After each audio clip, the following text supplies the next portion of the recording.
Hi guys! 皆さん、こんにちは。朝日奈もねです。では、インバーテッドエンジェル続きを遊んでいきます。前回は、知らない女の子がお家に訪ねてきて、どんな子かを探るためにいろいろ話をしてたんだけれども、結局わからず、もしかしたら過去に知り合ってる仲のいい誰かなんじゃないかっていうふんわり、推測を立てたところで話が終わってました。女の子には買い物を頼んでいて、今家に一人なんかいろいろ思いを馳せている最中のところです。では続きいきましょう。で、彼女がモニターの前から消えてから窓を見ながら考えを巡らせていた。窓の外では帰路に着く人たちも徐々に少なくなっていた。とはいえ深酒を楽しんだのであろう人の通りもまだちらほらと見える。埃混じりの月は少しずつ赤みを帯びてるような気がした。なんか不穏なモノローグだね。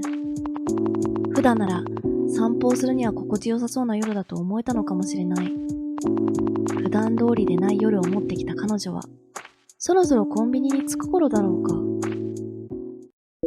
何買ってきてくれるんだろう。コンビニに着いたよ。おかゆパックとお茶でいい？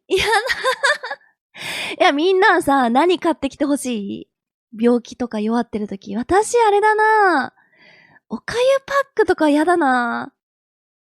なんか固形物があんまり食べられないから、カルピスウォーターとか、ポカリスエットとか、なんかああいうのがいいな。すって飲めるやつ。うん。あと、インゼリーみたいな。なんかこう、流動食？おかゆも流動食？うん。あんまり、おかゆ食べれるぐらい元気があったらもう白米食べてるから。あんまりおかゆ、そうだな。ないね。買ってきてほしいものの中にはないな、私は。さあ、何を買ってもらうんだろうか。あとあれだな。プリンとかがいいな。ゼリーとかプリン。あと、うどんとかもいいな。うどん買ってくるってあんまないけど。ねえ。なんか、時たまのうどんとか。時たま？かきたま？とりあえず買い物は普通にしてもらおうかな。うん、ありがとう。もうこれでいいってこと？あとお菓子の新商品に珍しいのあったよ。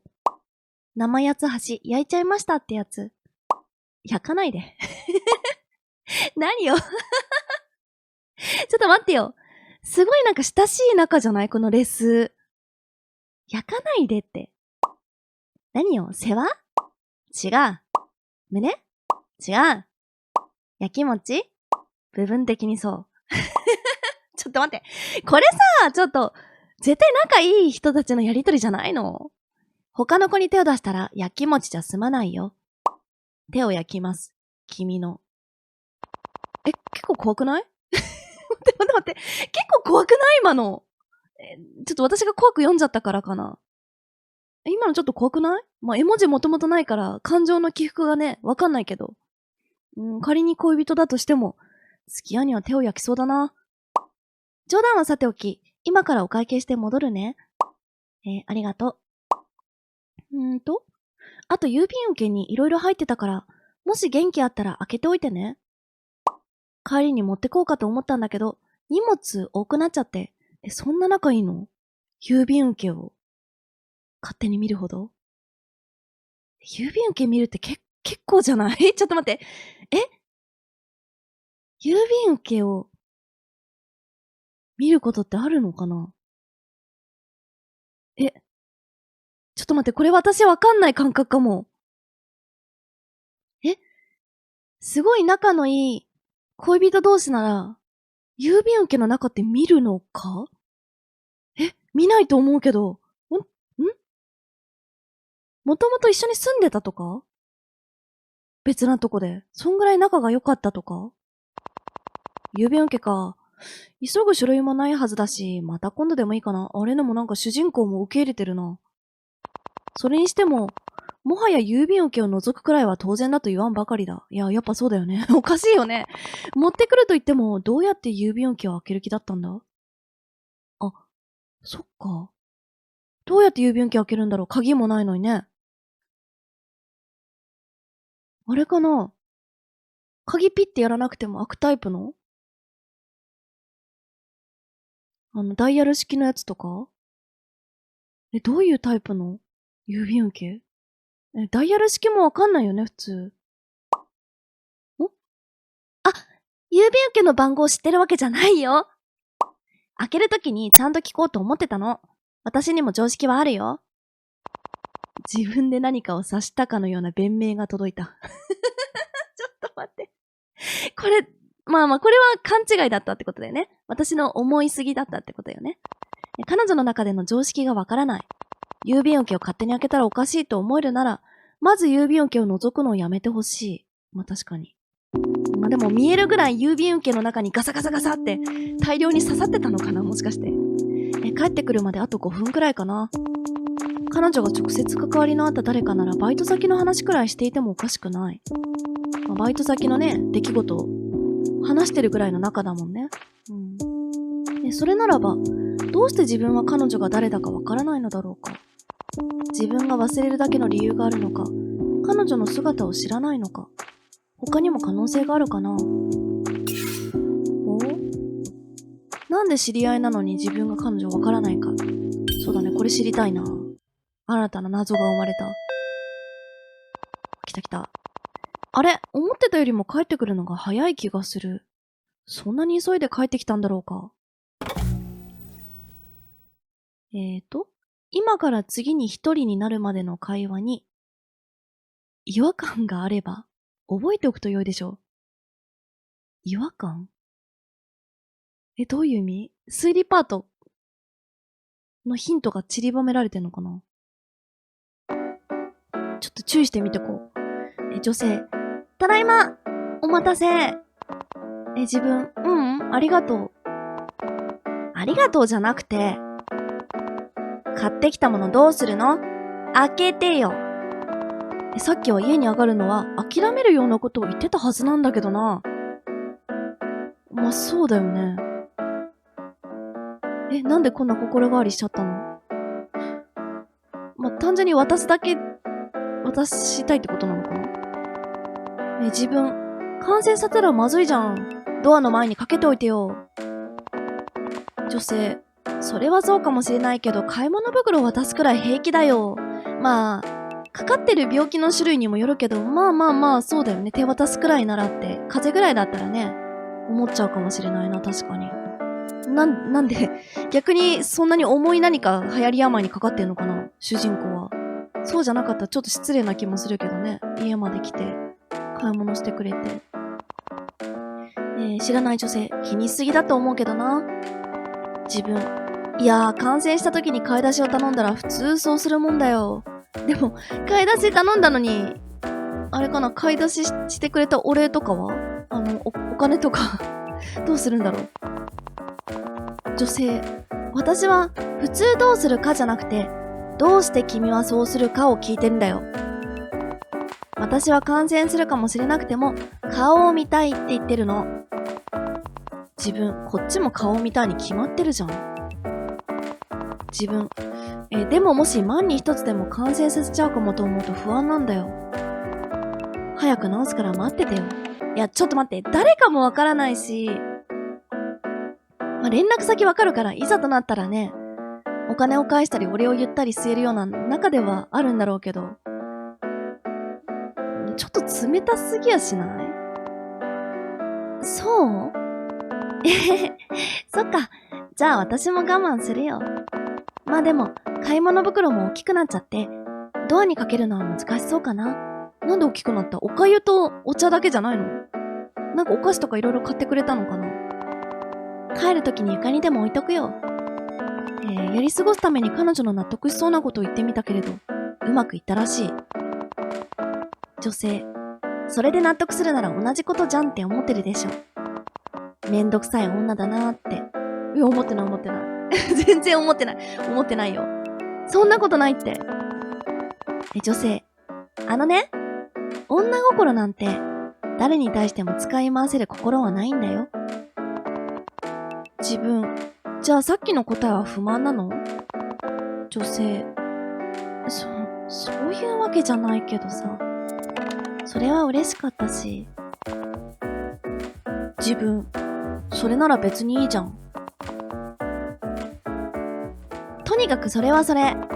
私は普通どうするかなんてつまんない答えは聞きたくなかったの。自分、でもウイルスのことなんて知ったこっちゃないとは言えないじゃん。女性、もちろん常識とか知識とかを全部無視すればいいって話じゃないよ。というか、常識とか知識とかの影響を全く受けずに何かを考えることなんてできないからね。そういう頭の中のいろんな持ち物から自分が何を思わされているのか分かった上で、君がどうしたいのかって意思を聞くことが今の私には大事だし必要なことなの。自分、何を思わされているのかに自覚的でないといけない。ねえ。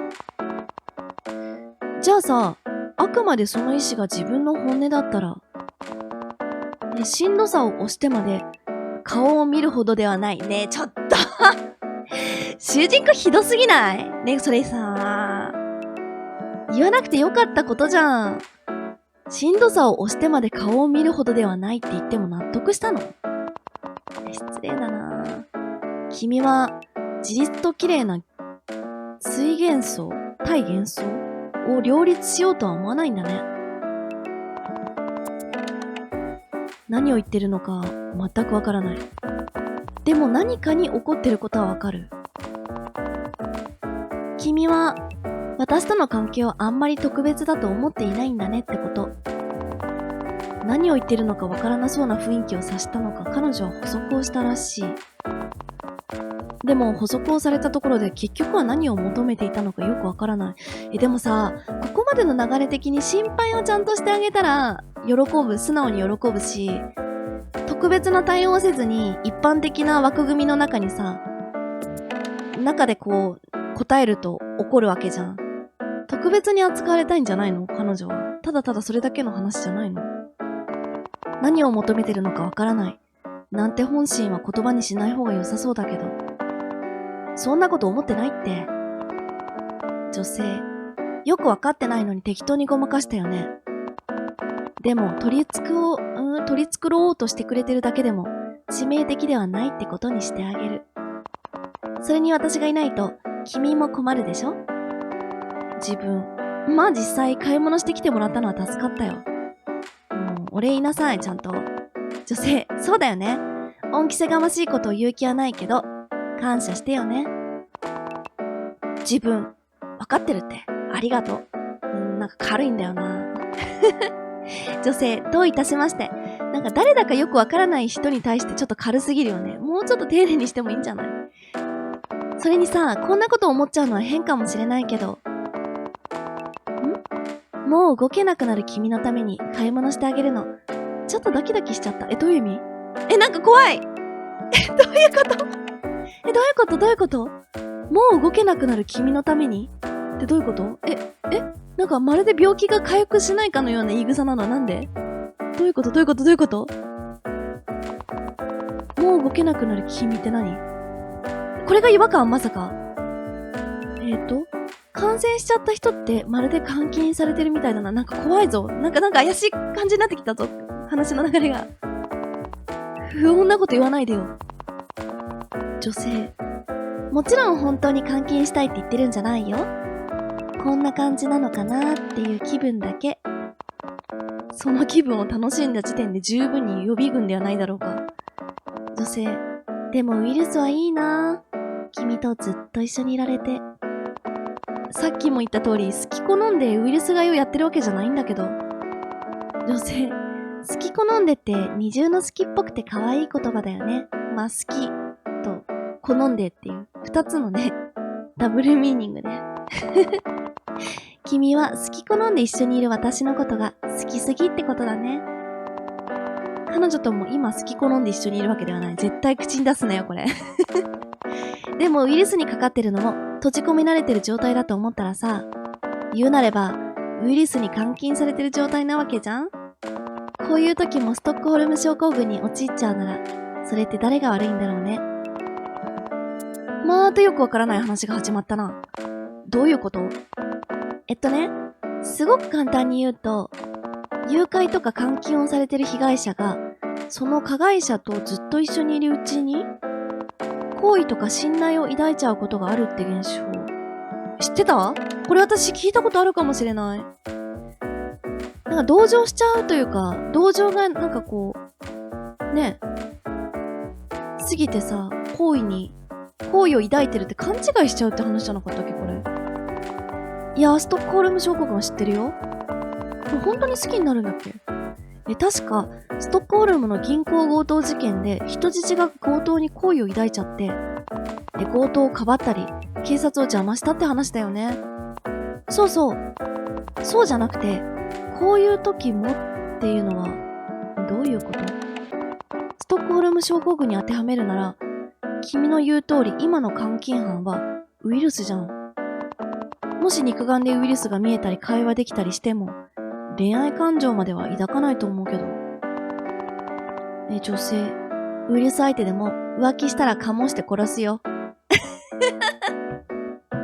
かもして殺すよって、本当にリアルで言う人いるんだ。細菌とウイルスは別物だし、ウイルスと彼女の物騒さはもっと別物だ。そうじゃなくてね、例えばあくまで思考実験としてなんだけどさ、これから君の体調がどんどん悪化して、しかもずっと治らないとするじゃん？やだよ。例えばだって、私だって早く治ってほしいよ。例えでも嫌なものやだよ。いいから。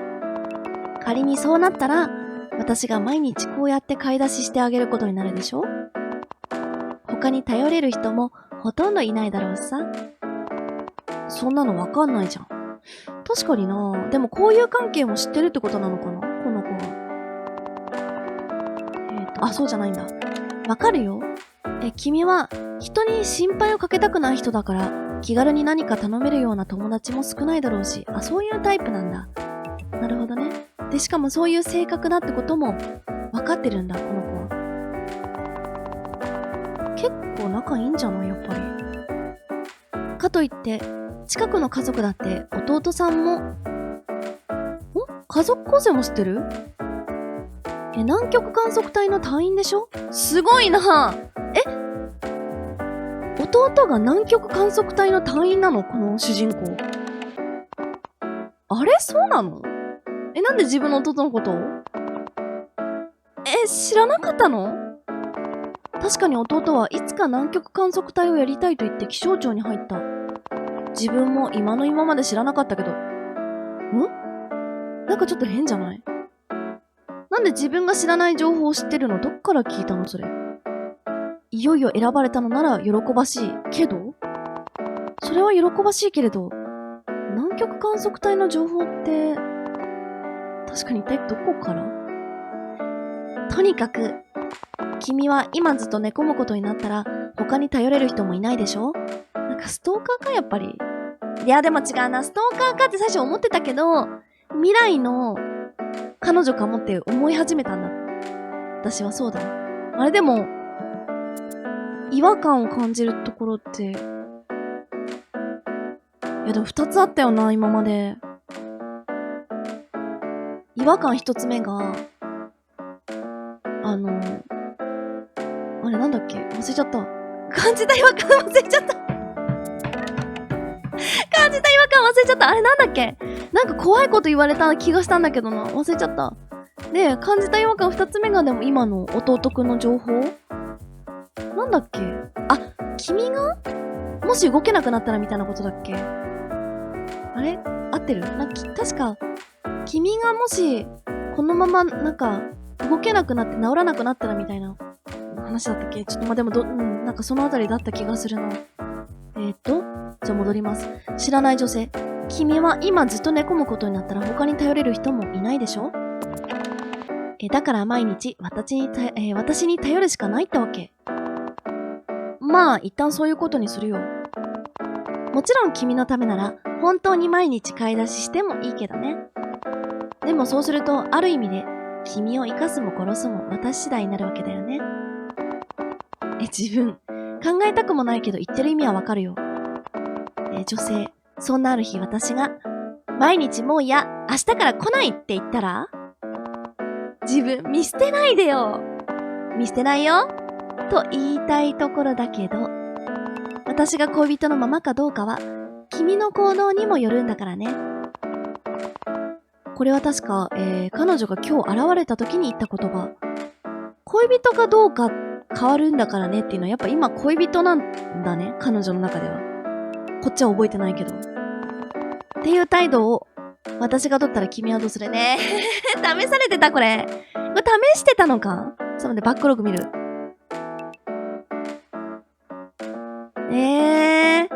ょっとまだわかんなくなってくる、これ。まあ、つなぎ止めるために一生懸命努力するよ。女性。そうだよね。私が逆の立場でもきっとそうする。なぜだろう、いつの間にか自分が追いすがる立場になっている。話を合わせて素性を探るためとはいえ、妙な気分だ。女性。ところでストックホルム症候群の話ってさ、被害者が加害者に好意を抱いちゃうのって、どうしてなんだろうね。自分、よく言われる話だとそういう状況では、ご飯をもらうとか、トイレ行くとか、生きるためのことをその都度許可されるのが、感謝になって、行為にすり替わっちゃうんだっけ？あ、そうなんだ。そういう原理なんだ。なんか怖い。洗脳されてるみたいな状態ってこと？それが行為に変わるんだ。女性。そうだね。その理由については生存本能のせいとかいろんなことが言われてるけど、メカニズムはどうあれ、とにかく極限状態ではそういうことが起こりうるんだね。自分、病気で出歩けない時に買い出し頼むのも似たようなことなんじゃないかって言いたいの？女性。私が毎日我慢しながら買い出しに行って、君を生かしてあげるっていうことに。君からの感謝がいっぱい溢れ出したら、どこかで君は強い好意を抱くようになる。本当にそんなことが起きるかは知らないけど、そういうことがあってもいいんじゃないかなーって。ほー。なんかでもこの言い方だと、ちょっと一つの疑問が生まれるな。これさ、彼女は主人公が彼女に対して好意を持ってないことを分かってるってことだよね。恋人だって言ってるのに、主人公が今、好意を持ってないことを前提にストックホルム症候群の話を持ち出してきてるってことだよね。まあ、ストーカーの可能性もあるけど、未来から来た彼女だから、今はまだ私のこと好きになってないけどね、みたいな。まだ出会ってないからね、みたいなこともまああり得るのか？どっちの可能性もあり得るね。どっちだろう。汲み取ってくれて嬉しい。どうやら彼女の言いたいことを先に言い当てたのがお気に召したらしい。自分。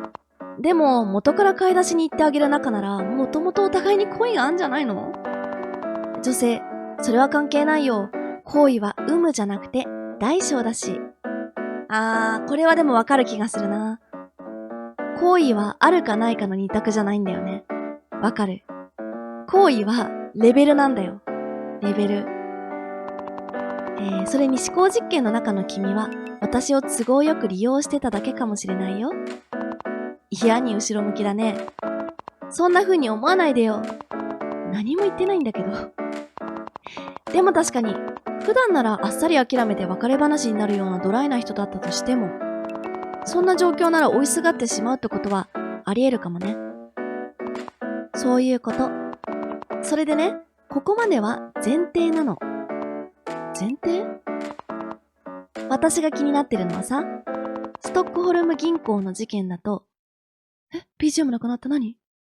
強盗は明らかに加害者なわけだけど、この思考実験って、私は加害者なのかな？確かに。ちょっと待って。そうだ、加害者ではないと思うけど。何これ？もしかして、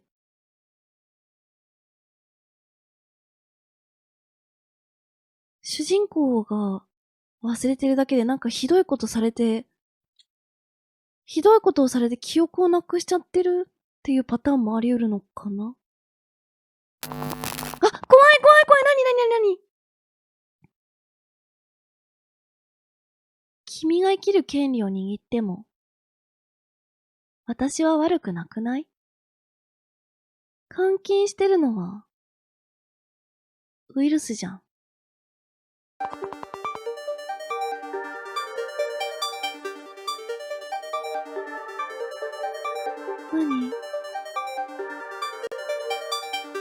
何？さっきもの口元の笑顔が消えた。これ何？うっすらと背筋を撫でられるような気配を感じる。ちょっと何これ？怖い。バッドエンド入った？もしかして。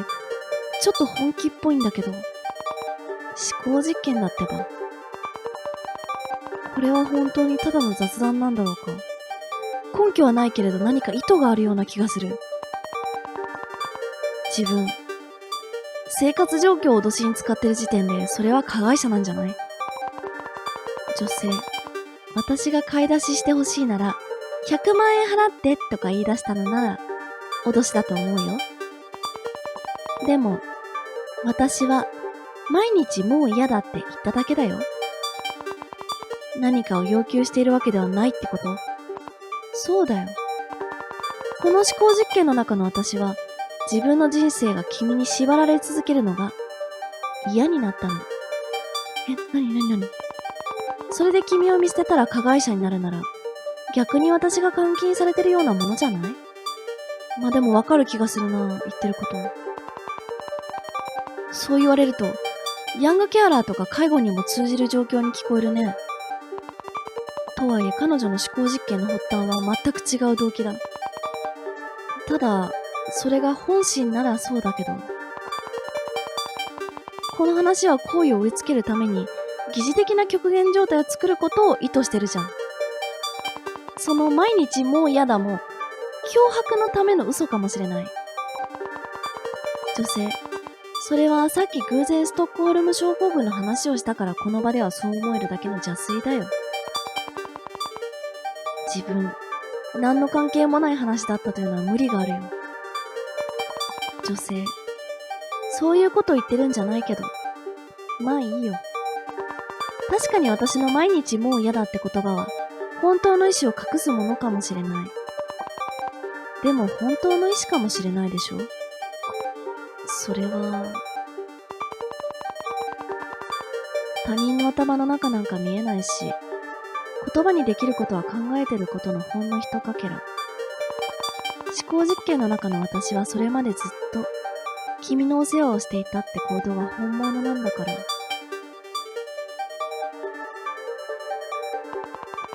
その行動を生んだ意志が本物の善意かどうかなんてわからないなら関係ないんじゃない？だから加害者なんて言えるかどうかもわからないってことか。素敵な答えだね。私は加害者ではないって言おうと思ってたよ。本物の善意と悪意が区別できないなら、悪意なんて私と君の間の関係性にはならないんだって。なんか怖い。ちょっとしたことでなんかもうプッツンしそうな感じじゃない？ちょっと待って。ログ見よう。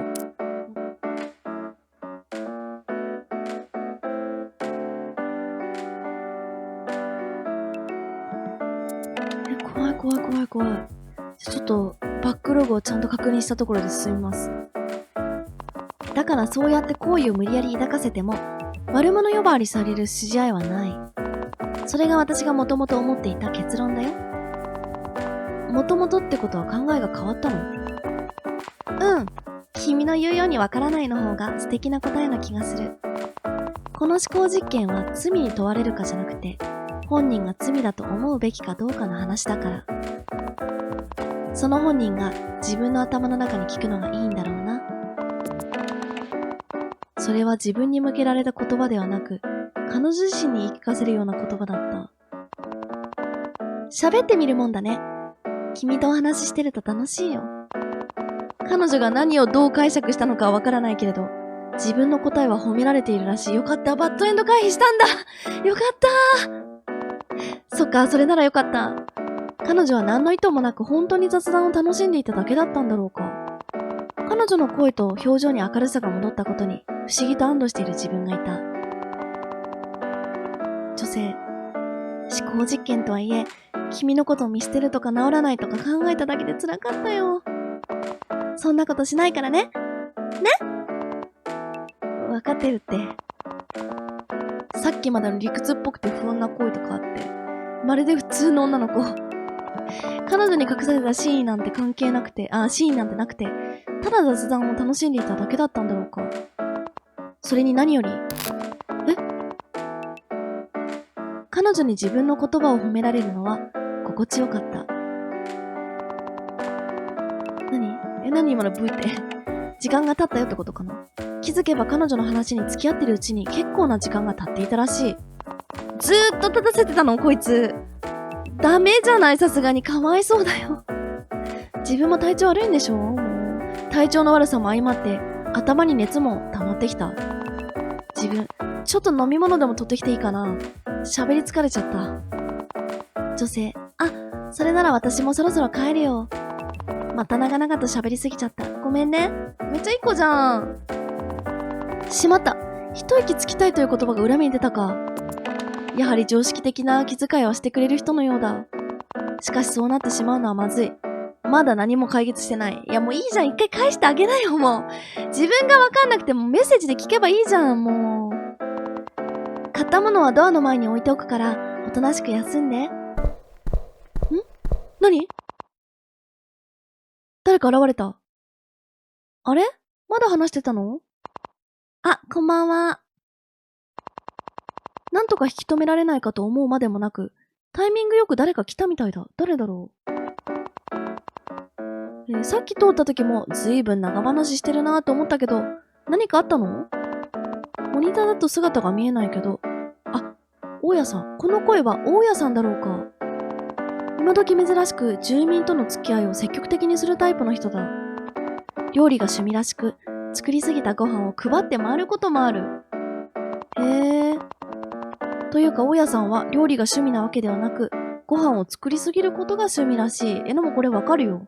私もだって、一人だけど、5人前とか4人前とか作っちゃうもん。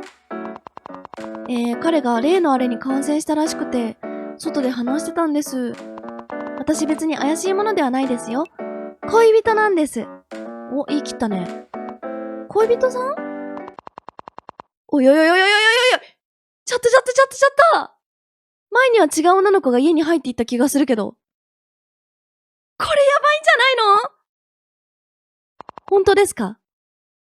余計なこと言っちゃったかも。いや、これはやばい。本当に余計なことを。でもかなり前のことよ。あんまり気にしないで。かなり前っていつですか？かなり前っていつですか？もう覚えてないわ。そのくらい前ってこと。ほら、出会いも別れもあるのが人間じゃない？そういうのも含めて愛してあげて。明らかに怒っている。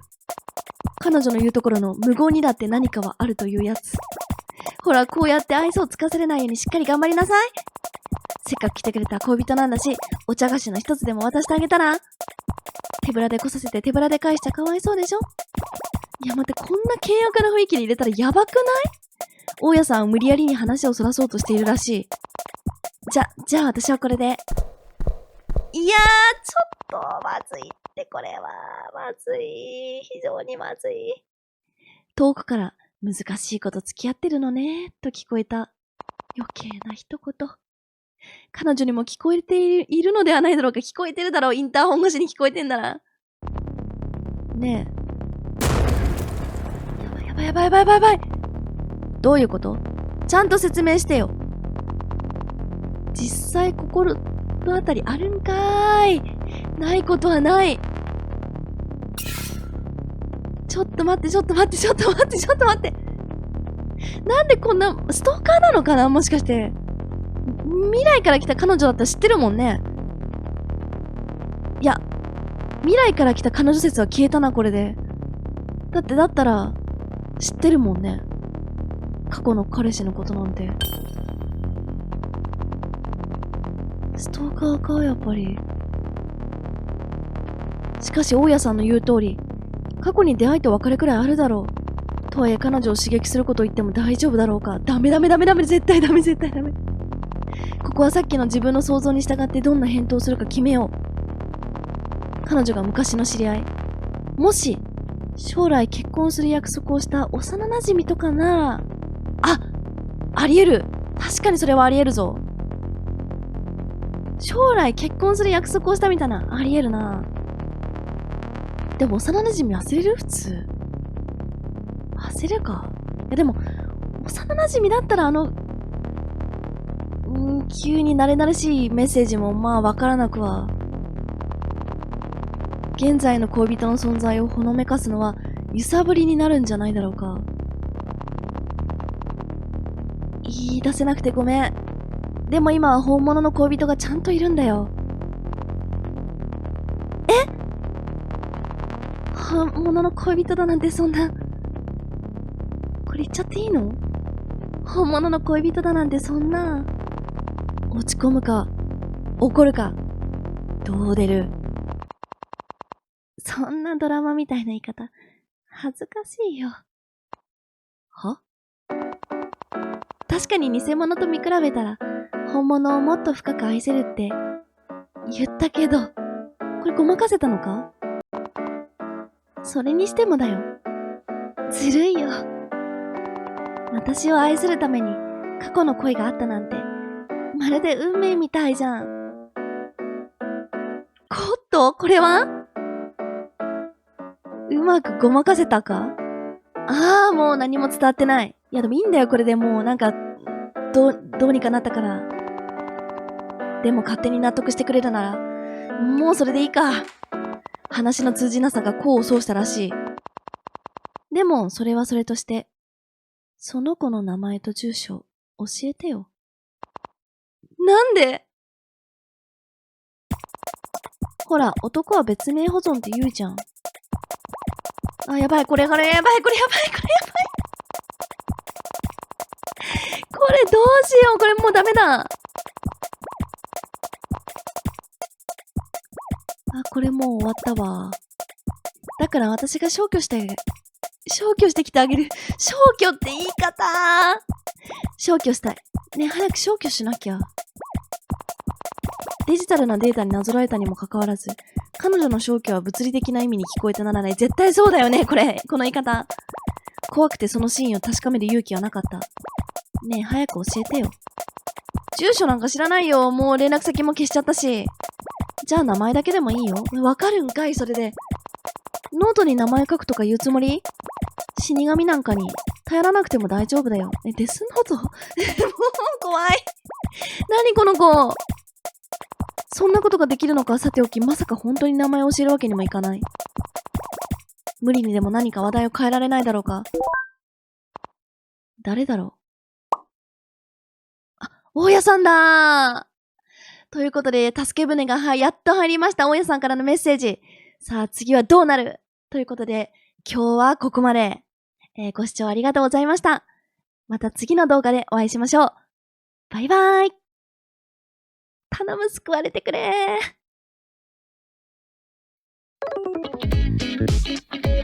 ー。